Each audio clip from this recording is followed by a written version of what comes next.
राजनपुर में गंदम की फसल तैयार होते ही किसान दरांतियां तेज करवाने और नए औजार खरीदने के लिए लोहारों की दुकानों पर पहुंच गए।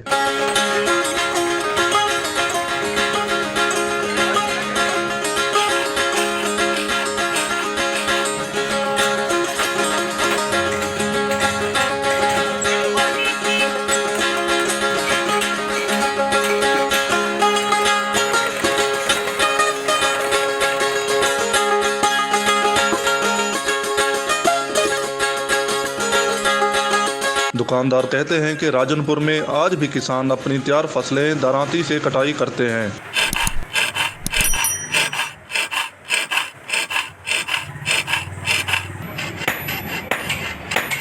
दरांती हमारे वसाइब की सकाफत है। हम मशीनरी को छोड़कर आज भी दरांती हाथ में पकड़कर फसलों की कटाई करके अपनी सकाफत को जिंदा रखे हुए हैं और हमारी सकाफत हमारी शान और पहचान है।